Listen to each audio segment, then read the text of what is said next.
Yeah. Speaking of clowns, except not really. If you liked Ron, Classic is reading for April, which is a festival that Eric organized. It's March 25th to the 30th, and Ron is reading with Heather Crystal and Matthew Rohr. No, it's Crystal. Yeah, Crystal.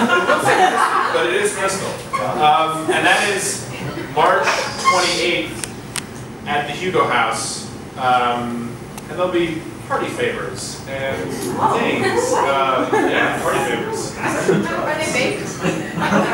Unofficially, it does mean drugs. Unofficially, no. But so he's reading the 28th, and so by all means, I hope to see a lot of people there. And without further ado, I'll introduce our third reader, who will then introduce our fourth reader. So up next is Jane Wong. She holds an MFA from Iowa, and she's in the midst of her PhD here at UW.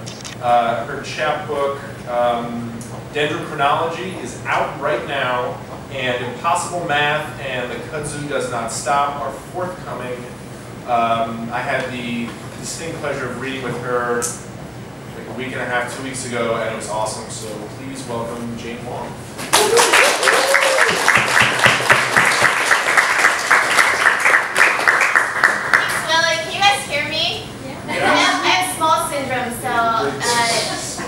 If you can't, it's okay. You can raise your hand and let me know. Okay. So two great things happened to me today. As Willie mentioned, I'm in the PhD program and I hate it because it's critical and it's really hard on my brain.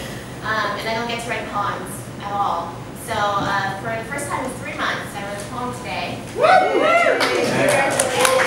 to read it. And the other great thing that happened today was I went to the QFC right after I wrote this poem. And someone handed me a free bag of chips, chicken and waffle flavor. It's Lay's. It was a free sample. It says try it out. So if you guys go to QFC on the 15th, you can get a free bag of chips. And it was, yeah, like, you know, new poem, free bag of chips, chicken and waffles. The guy who handed it to me said, it's a little bit of breakfast, it's a little bit of dinner, it's a chip. Okay. Thanks for everyone being here. It's really hot. Okay, so here's a new poem from today, exactly about 3 hours ago. It's called VIDZ. 1. Nothing is disturbed here. The mushrooms left to soak overnight have doubled. I am not ashamed to say I ate them all at once, my eyes shining with mold to light my loathsome way. 2. Was I paying attention? The boiling potatoes barely kept their lid on. Overpour as if I can help it. This bath of spores, spoiled. I whimper in the open, the boredom of 6 o'clock. My brother plays with his loose tooth. On the news, someone shoots his brother by accident. If I could drape guilt over me, garlands of, I'm sorry for pushing you down the stairs. Head to wall to head, it's enough to make your jaw hurt. 3. I have fallen into the well again. This I deserve. A caterpillar crawls in my sleeve and stays there. This is all I have, small multitude of legs. Above, I can see someone setting off flares. Bright apples exploding in the evening cool. 4. My feelings are coming loose. I hear the stir of raccoons downstairs, all smudge faces. The raccoons sing around me, chewing and throwing. Not exactly a refrain, but a clone to join. My brother has painted his face to become pure raccoon. 5. Consider the rooms that outlast us. Consider the water left standing in the field. Consider in the flooded rice fields, especially the crickets floating to the net singing, there is a war in a country I've never heard of. There is a frontier in a country I've never heard of. 6. Whether dripped from the daffodils, I pulled out from my brother's mouth. To speak in the voice of the destroyer, I held my head under water and gurgled to say, I have debts to pay. Wickedness clings to me, and I have no choice but to cling back. In the late afternoon, the lake shrugs off its leaves. Please do not watch. I had to cut open the slow poaching sun. I had to. This poem's called I Skip.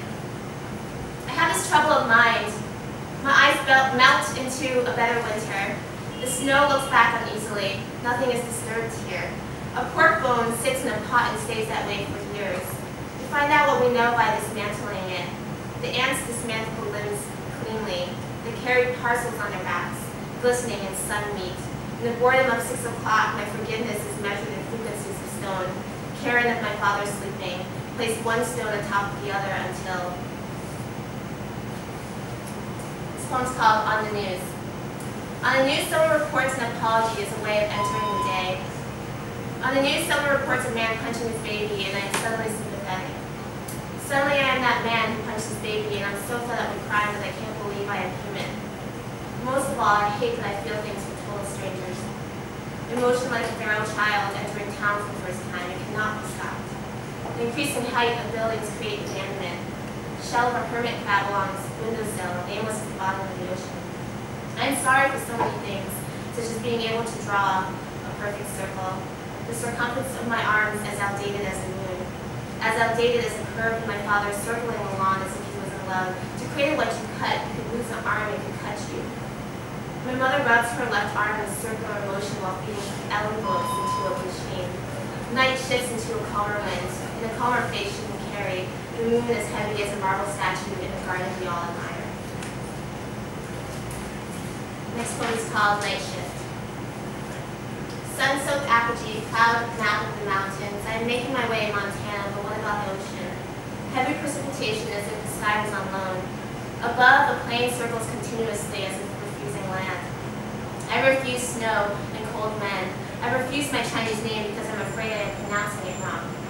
How trite shame sounds when I hold my face in my hands like everybody else. Like everybody else, my mother leaves her stockings drying along the tub.